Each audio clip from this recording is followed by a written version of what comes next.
Hello and welcome to the Consistency Project podcast. I'm Patrick Cummings here with E.C. Sinkowski. Each week, we simplify the principles and practices of nutrition, health, and fitness that will help you perform better, feel better, and live better. Thank you so much for tuning into the show. Hello, and how are you, E.C.? Wonderful. How are you doing? I'm great. I'm excited about this chat. We're going to talk about a book called The Comfort Crisis, which is one I've read and enjoyed, and I'm excited to get your take on it. So we're going to talk about, I think we did this for your ultra-processed people. We did we did an episode on the ultra-processed people book, and I think you pulled out your top 10 lessons. So we're going to do top 5 lessons, or your top 5 lessons from The Comfort Crisis by Michael Easter, yes? Yes. Yeah, I've slimmed it down from 10. 10 to 5. 5 is good. 10 to 5. Yeah, that one was more just direct quote and response. This one's more about I kind of am pushing these towards 5 lessons, if you will. Got it. And yeah, one of the coaches in my most recent kind of masterclass group was like, oh my gosh, your nutrition stuff falls really in line with The Comfort Crisis. And I, of course, knew of the book, but I hadn't read it. I knew generally the premise was we're too comfortable. But I actually didn't. The title gives you quite a bit away. Yeah, you're like, okay, I think I understand. But I really thought it was going to be mostly just more like mental resilience and mental toughness. I didn't think there was going to be as much as there was on nutrition in it, which was really interesting. And even fitness. I don't know why I didn't think there'd be more. But yeah, it was a really nice kind of almost surprise. When people are asking for what's a good nutrition book, I'm like, I might actually just recommend The Comfort Crisis. I remember when I read it, I think I texted you. I asked if you had read it before because again, yeah, you did, and I didn't pick up on why is he asking? Cool. So I actually do like this book. I think I picked up rucking from this book. This book was the first one to be like, oh, maybe I should actually try that. So rucking and some good nutrition stuff. Anyways, I recommend it. So shall we just dive into some lessons? Yeah. Okay, cool. So lesson number 1 that you've got is you're too comfortable. Kind of already teased at this one. So I'm going to read a little bit of quotes from page 15. The modern comforts and conveniences that now most influence our daily experience, cars, computers, television, climate control, smartphones, ultra-processed foods, and more, have been used by our species for about 100 years or less. That's around 0.03% of the time we've walked the earth. Constant comfort is a radically new thing for us humans. Okay, and then this continuing on page 21-22, problem or comfort creep explains that as we experience fewer problems, we don't become more satisfied. We just lower our threshold for what we consider a problem. We end up with the same number of problems, except our new problems are progressively more hollow. And it's why many people can find an issue in nearly any situation. I remember highlighting that section too, that last bit. So why is that a lesson? Yeah. And before I get started here, this one, when I was doing the notes for this, I was like, oh my God, this is just going to be ranty. This is just going to be a ranty podcast. But I do want to just kind of caveat this with, I'm aware that I'm guilty of these things too. This isn't oh gosh, everybody's doing everything wrong. Yeah, EC's never been in a car before, everybody. I've never suffered from the comfort crisis right now. I totally am here in the same boat, but here we go. But yeah, I do think we consider what we have problems or difficulties today would be super mild inconveniences historically, and as tired and as stressed out as many of us are, or I guess all of us are, I don't think any of us would trade our lives for the paleo era. I don't even think any of us would trade our lives for the early 1900s, right? Yep. Historically, I think we had a bit more kind of life and death stress. I think a lot of our stress right now is more perceived stress, or maybe even social stress, kind of keeping up with the Joneses type of social stress. And I think what's difficult about this problem creep or comfort creep, and he mentions this later in that section, is that we aren't really good at noticing that it's happening to us, because it turns out that we're really adaptable creatures. We can adapt to some very austere environments, which I know I'm going to hammer on, but we can also adapt to becoming very, very comfortable. And the real problem with this is that virtually everything that we want is on the opposite side of easy. A wildly successful career. Well, the running joke is it takes 10 years to become an overnight success.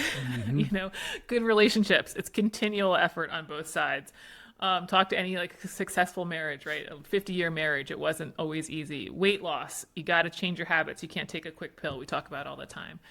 So to me, it's the more and more comfortable we get, the more these really attainable goals just slip out of reach for us. And it's kind of a bummer, because it's not that we're actually physically incapable of doing them. Instead, it's just this really wide chasm mentally for us that it's become too great for us to be able to stick to. We feel like it's too hard, so we don't start, or we just quit too soon into the process. And I was thinking about this. I was like, okay, well, great. What's the fix? What's the fix? I mean, that's sort of the whole premise of his book is he suggests the fix. And I don't really have a quick fix for this, but I do think I agree with him that, doing hard things is how you can also reset your perspective on a lot of what is hard. And I also think besides just, going out and doing rucks in the heat or going out to Alaska and doing all the stuff that he did for hunting, I think even just starting by calling yourself out a little bit, or at least recognizing this is happening, is a good first step. And I get it, there's a balance that if you just kind of call yourself out all the time, you tell yourself you're too weak and you're too wimpy and you just need to toughen up, like that's not also always super healthy. We do have to take the time and celebrate small wins and realize that things are going to take longer than perhaps we want. But I do think we have to kind of call ourselves out a little bit. And like eating healthy really isn't that hard when our grocery store has ready-made chicken breast, bag salads, pre-cut fruit, pre-portioned nuts. You know what I mean? Like going to the gym and doing a 30-minute workout in a climate-controlled environment on a machine is really not that hard. And again, I don't want to put down people's efforts in getting started, but I think we kind of just have to reality check ourselves about what we're considering hard. And anytime you kind of hear that chatter in your mind as, oh, this is too hard or this is too difficult, almost kind of lean into it because that's going to get the results that you're actually really seeking. That's where the results are. Yeah. In the book, the sort of the big through line is he goes on what he calls this misogi, which is, as you alluded to, like a multi-week backpacking hunting trip in the woods of Alaska. And I think one of the easiest things to do after reading the book or reading about his particular story of a misogi is to be like, oh, well, I can't do that. That's too hard. That's too much. I don't have 6 weeks to go wander through the woods in the hope of killing a caribou. Right. But I love your point, which is like, let's just start to be a little bit more aware of when things get hard and we complain about the thing getting a little bit hard and just raising the awareness of, okay, well, it's not really that hard. It's a little bit hard. It's a little bit uncomfortable. I maybe would prefer it to be easier, but let's not fully back away from this difficulty simply because it's putting me out of my comfort zone a little bit. Totally. Yeah, exactly. I don't foresee myself going to the backcountry of Alaska for a caribou hunt. So, right. I can see where that could get a little extreme. It's not like a light switch. Yeah, it's not like a light switch where it's like, if you can't do that, well, then throw the book away. But it's actually just like, okay, what is realistic for me in my life? Like, where is the hard, to your point, that we can lean into instead of lean away from? And if we could just find those little areas, I think it could make a huge difference. Totally. Yeah, cool. All right, lesson 2, you're worried about things that don't matter. He talks about the Hasda tribe in Tanzania, a tribe of hunter-gatherers that live similarly to our earliest ancestors. And this is from page 60 in this quote.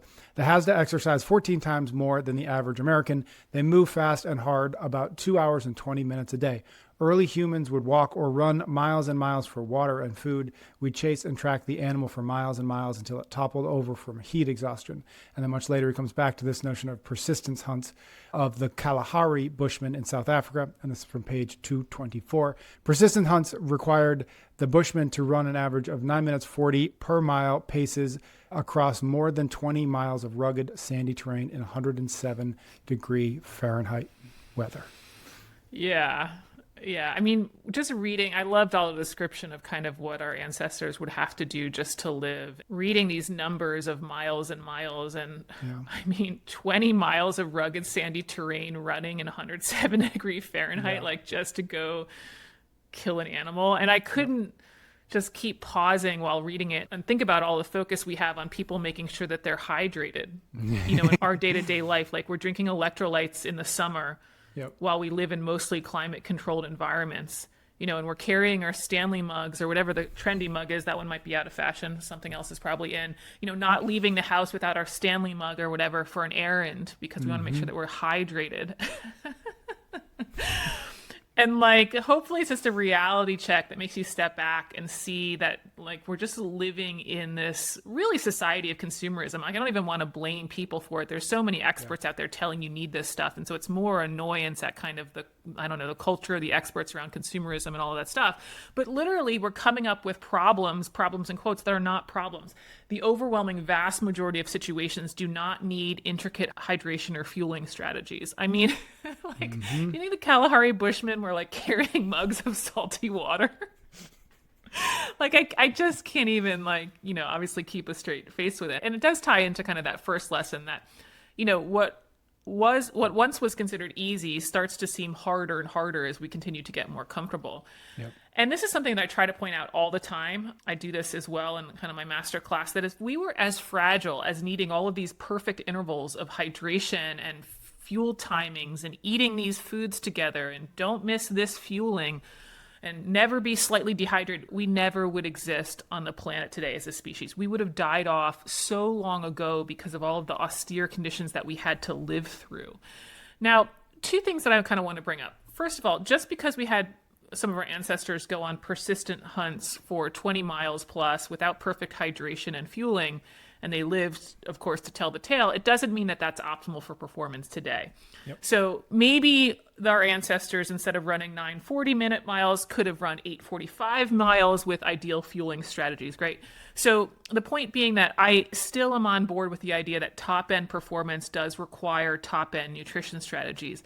But I think a lot of us tend to gravitate towards that stuff when we don't really need it, when the magic is going to be in working harder than necessarily like making sure my timing of water is essential, especially again when we are not doing really endurance efforts, as we've talked about before. The second point I want to bring up is just because our ancestors did these persistence hunts and lived to tell the tale, it doesn't mean that you are ready to do this tomorrow. Yes, we are very resilient creatures, but you, me, and most people listening to this would die if they actually tried to do the persistence hunt from heat exhaustion, as actually one of the guys he talked to tried to do. So Patrick, no persistent hunts for you tomorrow. Okay. Not tomorrow. Yes, we are highly adaptable creatures, but we need to, keyword there, adapt. So we're not going to go from a 3-mile run in kind of an air-conditioned, climate-controlled gym to trying to do a persistence hunt in 107-degree heat. We have to kind of go through this gradually. But yeah, I mean, the point is we can get adapted to some really insane challenges. Yeah. And again, most people are regular exercisers, even pursuing very high level athleticism, do not need specific fueling or hydration strategies, don't really need any specific diets. We don't really need any basics beyond getting enough total quantity and quality each day, which is not even what our ancestors had, to be perfectly honest, and look at what they were able to accomplish. And so it seems as though with all of our comforts, and in some ways I feel like we've almost made it harder. And again, I don't know that we have, it's kind of the consumerism and the influencer kind of culture, but we have all these beliefs that this is really hard and nuanced to do this nutrition and fitness thing, when in reality, it's really simple and basic, and you're much tougher than you think. I always laugh because we don't send our kids anywhere without a bottle of water. Right. And I just laugh because, well, one, it's just funny. But two, I don't remember ever being handed a glass of water when I was a kid. And now we've got this generation of kids who literally can't function without their little water bottle everywhere. Totally. I was thinking about that actually with phones. I mean, it's like I'll go back and get my phone, and be it how many years did I live without doing that, right? It's just, it's the same thing. I mean, and I don't think it's the end of the world, right, to send your kids with water bottles. But I think, again, we catch ourselves trying to do all these bajillion different things to, quote, optimize fitness and wellness, when in reality, it's like, no, you just need to work harder and more consistent at it. Yep. All right. Lesson number 3, it'll be hard but worth it. This is from page 40. Modern humans may have an unmet need to do what's truly difficult for us. New research shows that depression, anxiety, and feeling like you don't belong can be linked to being untested. Yeah, so I guess I should say a caveat. I didn't go and look up all of the supporting research to verify what he's saying. I just sort of liked some themes, and I'm bringing them forward for discussion. So I did not go and check all of the research on this. But I do think that there's something here, and I do think that a lot of our problems are these byproducts of modern comforts. And it sort of ties into that first lesson, of course, that we can basically find an issue in any situation, and that's not a good thing, because we're just creating problems instead of really conquering them. We're just creating more objections and excuses than having any sort of progress. Now, I want to be clear, I'm not trying to replace all therapy for mental health issues with persistence hunts. But I do think it's pretty interesting to think about how capable we are, as I just sort of mentioned, in terms of physical prowess, how adaptable we are, and even how smart we are as a species, of course, relative to other species. And so I do think it seems very natural to understand why mental health issues arise from kind of endless scrolling on social media or a day of just only Netflix, right? We have this incredible potential to do all these really cool things, and we just sort of mindlessly give it away. When we look around too, we love the hero's journey in movies or media. The hero leaves behind his known and takes on these considerable trials and tribulations to overcome and returns this kind of changed person, right? We love the story of the underdog. The little guy pulls off this big unexpected upset. And when people think about anything that they're truly proud of, it usually is associated with some level of hard work. It wasn't, I was top of my class, but I cheated all the way through type of thing. So there does seem to be this like natural inherent drive and wanting and wiring to be tested. And I think just knowing how capable of a species we are, it sort of makes sense that we really want that challenge. So I do think this is highly related to that first lesson of just we're just too comfortable. But I think the silver lining here is that it's worth it. Like, we're wired for this. We've had this incredible breadth and depth to be tested. And the payoff, while not immediate, is going to be worth it. And it's not just worth it in the sense of I got fitter or I got healthier, but I think it also, again, resets our expectations around what is a problem. And to tie this into a little bit, remind me a lot of what Greg Glassman said about CrossFit, and that is the greatest adaptation is between the ears. And I think it's really true that, doing something like CrossFit, forcing yourself to do something challenging each day really does pay off in other areas of your life that, yeah, maybe we don't need to have the level of fitness of, I don't know, hundreds and hundreds of pull-ups and running 5-minute miles. But exposing yourself to that challenge or difficulty each day starts to reset what's difficult in your life. I mean, once you get through Fran or Murph, you're like, okay, I can, make a healthy meal for dinner and all of that stuff. Yep. So I guess the irony here is that challenging yourself can actually reduce your problems overall, I think. Yep. Lesson number 4. Why are you eating? Okay, cool. We're getting into some of the nutrition stuff. I was wondering when that was coming. I know. And this is discussing the difference between real hunger versus reward hunger from page 150. Comfort food and stress eating are common American vernacular, and studies show that real hunger now drives just 20% of eating. The researchers found that when people do eat for reasons other than real hunger, they're far more likely to binge past fulfillment into a dazed and doughy state of psychic sedation. There's a sentence for you. And then continuing on to page 164. Rarely feeling real hunger is a strong sign that a person is suffering from the ill effects of comfort creep. And then page 169, we must recognize that occasionally going without food up to 24 hours is a normal and even beneficial human state. Yeah. And I do think lesson 2 does kind of get to nutrition as well. I mean, I know I kind of highlighted in terms of hydration, but I think our fueling concerns are just, we're worrying about things that do not matter. But this one, I think, because I get so many questions about how do you deal with emotional eating and how do you deal with stress eating, and I was like, oh, wow, this is like one of these big takeaways that I think is super simple and people can really adopt in their daily lives. But I think that was a pretty crazy stat that you just sort of said there, that real hunger, the physiological need to eat something, to have enough energy around to power your heartbeat and to keep breathing only drives 20% of our eating. So in other words, most of the time that we're not eating because we have to. It's simply because we want to feel better, because it's there, because it's that time of day, as a distraction, whatever it is. And so I think this is one of the reasons why weighing and measuring your food is so powerful.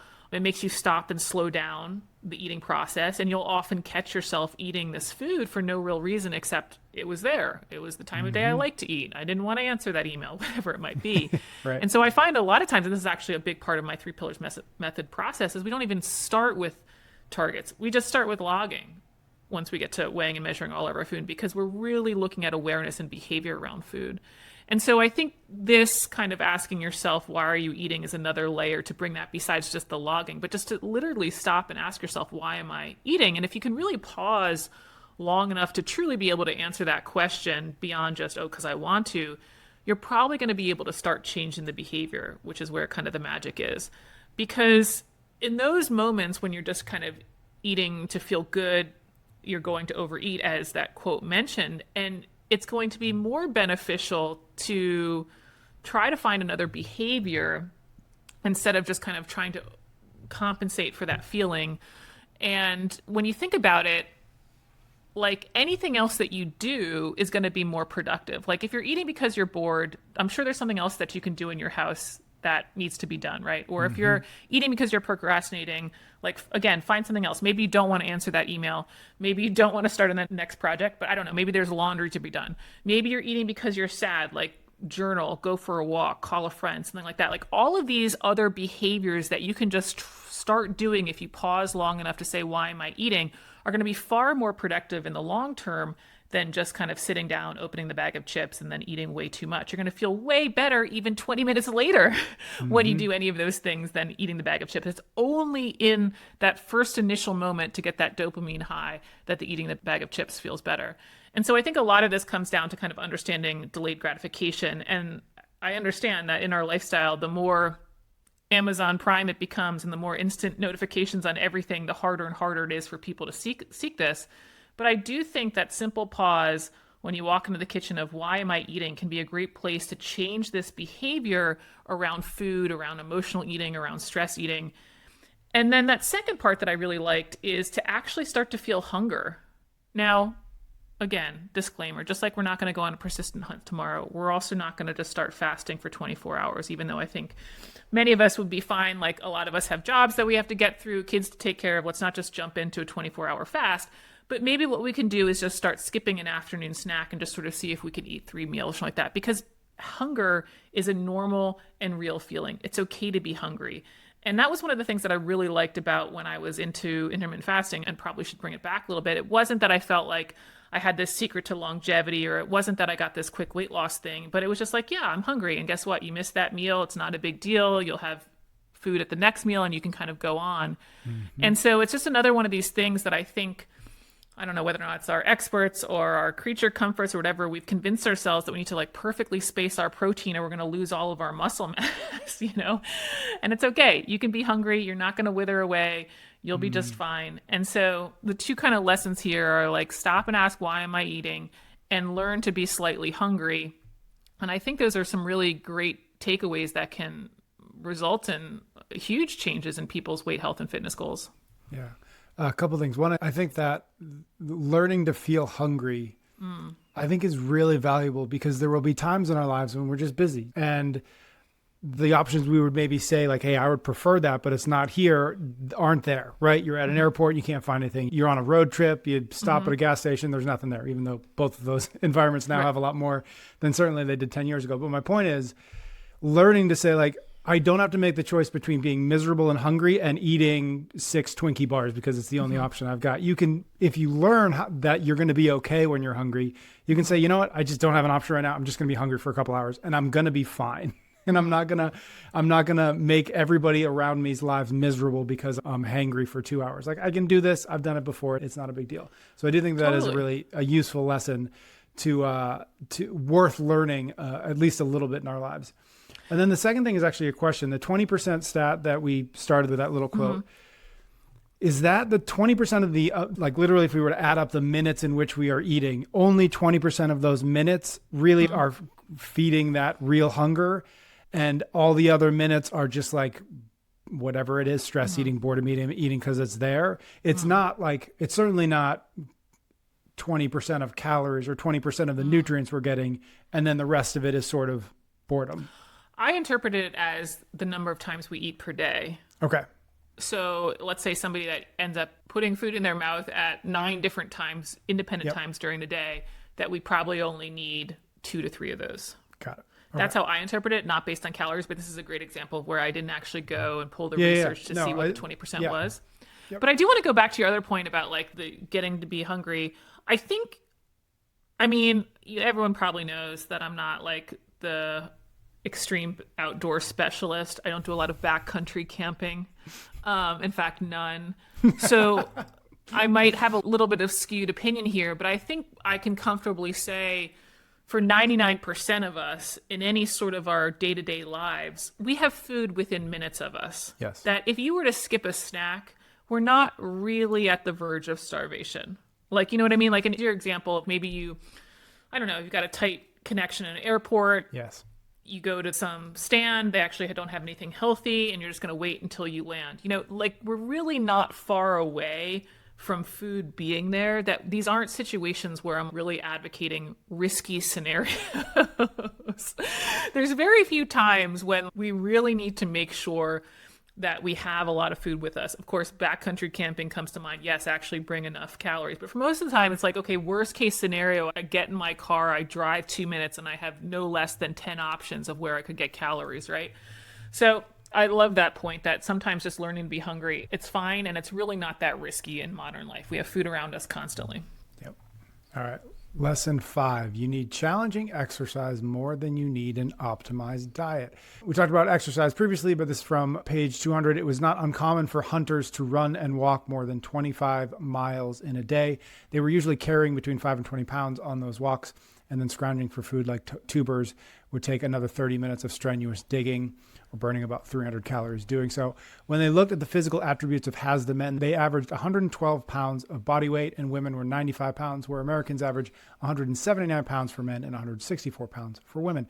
And then from page 223, this is a quote, the arms of the average prehistoric woman, for example, were 16% stronger than those of today's Olympic rowers. Holy moly.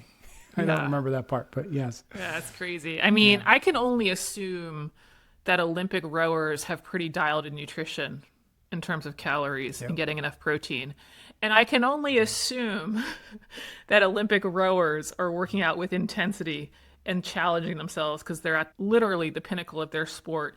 And here we have the prehistoric women are going to be much smaller. I mean, 95 pounds for average. Holy cats, that's tiny. Yeah. That is tiny. And their upper body, no less, is 16% stronger. I mean, that's incredible. So how is it possible that our ancestors had that type of performance capacity when they were certainly not eating 1 gram per pound of protein? Or how is that possible when they weren't perfectly spacing their protein into 30-gram increments across the day, or had this perfectly good split of how many cardio days versus resistance training, and they weren't doing weight vest walks or timing their training with their menstrual cycle or age or body type? And the reason is because they had to. Yeah. The stressors of their day-to-day life are what drove the incredible physical adaptation. Not optimal nutrition, just getting food, building shelter. They had constant physical demands, and because they had to respond to those demands are why they're stronger. And I mean, I especially love this comparison. And I started off with the 1 gram per pound of protein. I mean, do you really think these populations came close to that on most days? I mean, maybe on the days that they actually killed the big, I don't know, water buffalo or whatever, maybe on that day they got 1 gram per pound, but most days they were nowhere close to that. And here we have them clearly physically more capable and strong simply because of the consistency of, I'm going to say training, but it was the training of their life. And so again, it's not about the perfect level of protein intake. It's not about the timing of meals. It's not about ideal food sources. It's not about ideal food combinations. It's not about your blood glucose spikes after. It's not about supplements. Heck, I even like creatine, but it's not about whether or not you're supplementing creatine. The hack is the challenge. You need the stressor to get better. And ordinary people can achieve some really extraordinary things with the right stressors. And this actually reminds me of a question I got towards the end of my recent kind of masterclass 3 Pillars group. And I love the question. I've talked about the influencer Train with Joan before. I don't know what she is now. I think she's in her late 70s, but she started weight training at 72. And she made this incredible transformation, losing weight, and she does barbell back squats now. She's incredibly fit. I always joke around, I don't like to check in with Train with Joan because you're going to feel like a sack of potatoes. But anyway, the question was, do I think that Train with Joan's results are typical? Or could they be typical of most women starting to train at 72? And I loved the question. I think Train with Joan's results are typical in the sense of that is what you can do with the right stressors. Her daughter, as it turns out, is a physical trainer. I think is a bodybuilding pro. So she has a leg up on, quote, the competition, if you will, because she had a daughter who probably knew the stressors that she could do and succeed and get better at. And because she had the right stressors, she's achieved these extraordinary things when you look at the average population. But I don't think Train with Joan has necessarily above and beyond genetics per se. I think she's amazing because of the consistency of the effort that she's put in, but a great demonstration of this idea that ordinary people can achieve extraordinary things with the right inputs. Love that. Okay, that was 5 lessons from Michael Easter's book, The Comfort Crisis. It seems like you like the book, that you would recommend folks read it. Yeah, I mean, there's some really interesting stuff in there. I'm glad I actually, came to a lot of my nutrition conclusions before reading the book, because I mean, there's so many parallels in there that it's almost like, wow, okay, I say that all the time. Wow, I say it all the time. Yep. That I'm glad I kind of came to my conclusions before reading it. But yeah, I mean, I definitely do recommend it. Of course, it's got some non-nutrition stuff in it, and I think it can be quite beneficial. But if people are really like, I just want a nutrition book, I guess that's what would be my hesitancy. But I think overall it's great, and the principles about nutrition are great. Love that.